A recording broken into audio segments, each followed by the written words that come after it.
Kamusta mga kasaliksik? Alam mo ba na mayroong mga hayop na naninirahan sa ating planeta na maaaring maging dahilan para malagay tayo sa peligro at mamatay tayo ng walang kalaban-laban? Kaya mula sa madalas na predator sa mga lawa hanggang sa insektong hindi mo gugustuing makagat, ay ito ang 10 mapanganib na hayop na hindi mo gugustuing lapitan. Kaya kung handa ka ng malaman ng mga ito ay simulan na natin. Number 10, buwaya. Hindi na bago sa ating kaalaman na ang mga buwaya ang isa sa pinakapeligrosong hayop sa ating kalikasan, kung saan magmula sa kanilang napakadami at matatalim na mga ngipin hanggang sa malakas na puwersa ng kanilang pagkagat ay talaga namang madali lamang nilang masasaktan at mapapatay ang kahit na anong malasing mahuli nila. Kung kaya't pag nakita mo agad ang mga hayop na ito ay mainam na lumayo at tumakbo ka na. Ayon kasi sa investigasyon ng mga eksperto ay bihira lamang gustuhin ng mga buwaya na umatake ng mga tao, kung saan umatake lamang sila kung sakaling inagrabyado o di kaya sobra na ang kanilang gutom.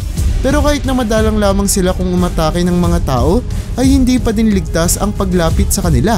Basta-basta, dulot na isang kagat pa lamang ng hayop na ito ay maaari nang mawala ang ating iniingat-ingatang mga buhay.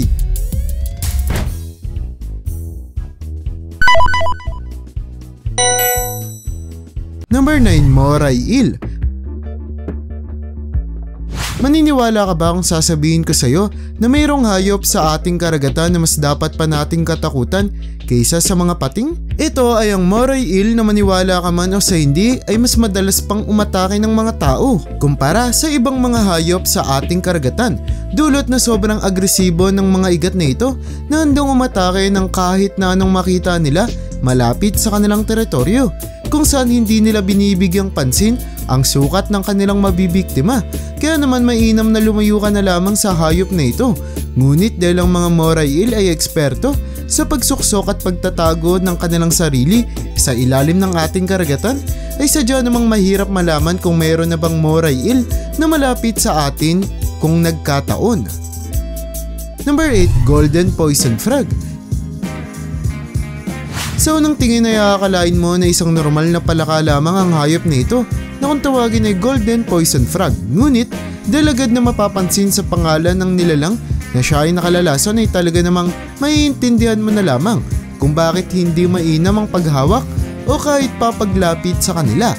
Ayon sa investigasyon ng mga eksperto ay mayroong laso ng balat ng mga golden poison frog na kayang pumatay ng humigit kumulang 20 katao, kung kaya't sisiw lamang sa palaka na ito ang pagpatay sa kahit na sinong mamalasing humawak at dumikit sa kanila.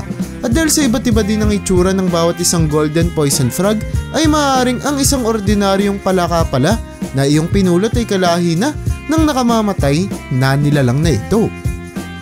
Number 7, cone snail. Pamilyar na siguro tayo sa mga hayop na kung tawagin ay mga suso. Pero alam mo ba na may isang uri ng suso na hindi mo gugustuing lapitan at dikitan?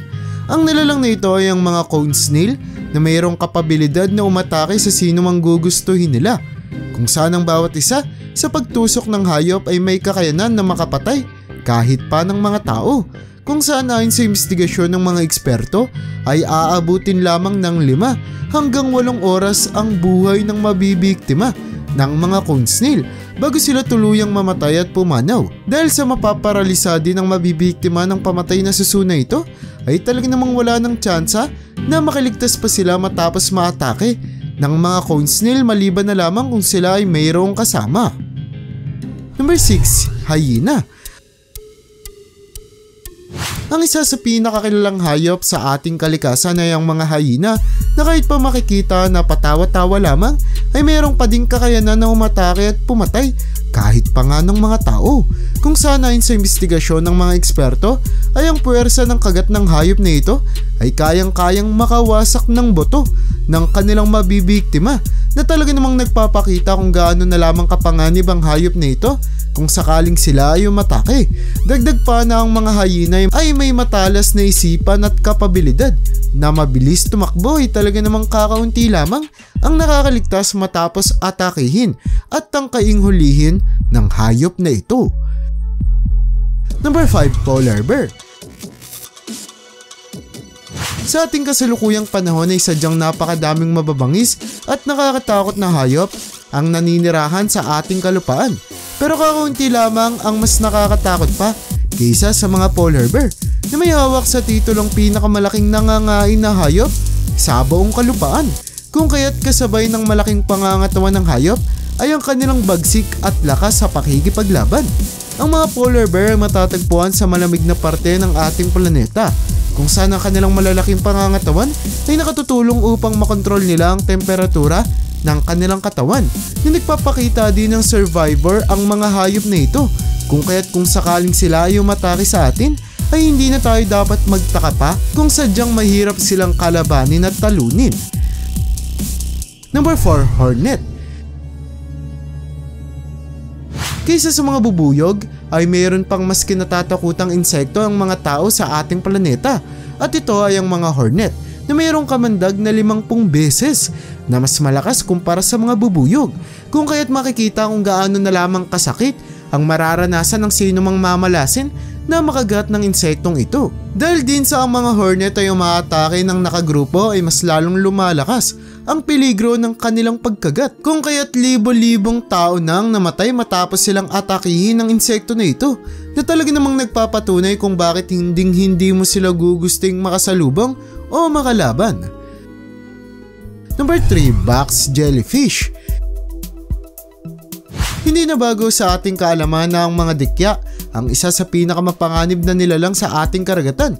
Pero ang isang uri ng dikya na talaga namang hindi magugusto yung lapitan o kahit pa makitang lumalangoy sa tubig ay ang nilalang na ito na kung tawagin ay box jellyfish na may hawak sa titulo sa pagiging pinakapamatay na dikya sa ating planeta, kung saan ayon sa investigasyon ng mga eksperto ay ilang minuto lang ang kakailanganin para mamatay ang kahit na sinong taong mamalasin na madikit at makagat ng hayop. Hawak din ng box jellyfish ang titulo sa pagiging pinakamakamandag na nilalang sa ating daigdig na napapakita lamang sa kakayanan nilang patayin sa loob lamang ng 2 minuto ang kahit na anong malasin na dumikit at lumapit man lang sa kanila. Number 2. Yellow Death Stalker. Maliban sa mga dikya ay kilala din natin ang mga hayop na scorpion sa kanilang pagiging mapanganib at peligroso sa mga tao. Dulot na makamandag din sila at madalas pang nagtatago na nagiging dahilan para mahirap silang makita at mabantayan, na nagiging dahilan din para humigit kumulang 30 tao ang mamatay kada taon matapos silang maatake ng hayop. Ang nilalang na ito na kung tawagin ay Yellow Death Stalker ay ang pinakamakamandag sa lahat ng scorpion sa ating planeta, kung saan ang buntot ng hayop ay napupuno ng mga kamandag na paparalisahin ang kahit na sinong mamalasin na maatake, na naging dahilan para hindi na sila makahingi pa ng saklolo at maiwan na lamang para mamatay sa sahig kung saan sila bumagsak. Number 1. Assassin Bugs.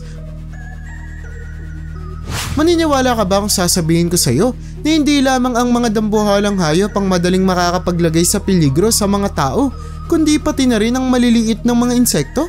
Ang isa sa mga insektong ito ay ang assassin bugs na kahit pa mabagal lamang kumilos at hindi agresibo sa mga tao ay mayroon pa ding kamandag na magdudulot ng terribleng sakit sa mamalasin na maatake ng insekto, kung saan ang kanilang laway ay may kapabilidad na tunawin ang laman ng kahit na anong madadaanan nito, na nagiging dahilan para ang mga minalas na makagat ng insekto ay magbigay ng ulat na tila ba't tinutunaw daw ang laman kung saan sila nakagat ng assassin bug. Ang mga nakaranas na ng kagat ng insektong ito ay nagsasabi na mas pipiliin na lamang nilang mabaril kaysa makagat muli nito. At yan ang bumubuo para sa listahan natin sa video na ito. Talaga namang napakadaming mga hayop ang naninirahan sa ating kalikasan, kung saan ang iba dito ay may kapabilidad na madaling patayin at talunin ng kahit na sinong mamalasin na makasalubong nila. Kung kaya't para sa'yo, alin sa mga mapapanganib na hayop na ito sa ating listahan ang talaga namang hindi magugustong makasalamuha? I-comment mo naman yan sa baba. At hanggang dito na lang muna ang aking bahagi. Hanggang sa muli mga kasaliksik, maraming salamat sa panonood. See you in my next vid.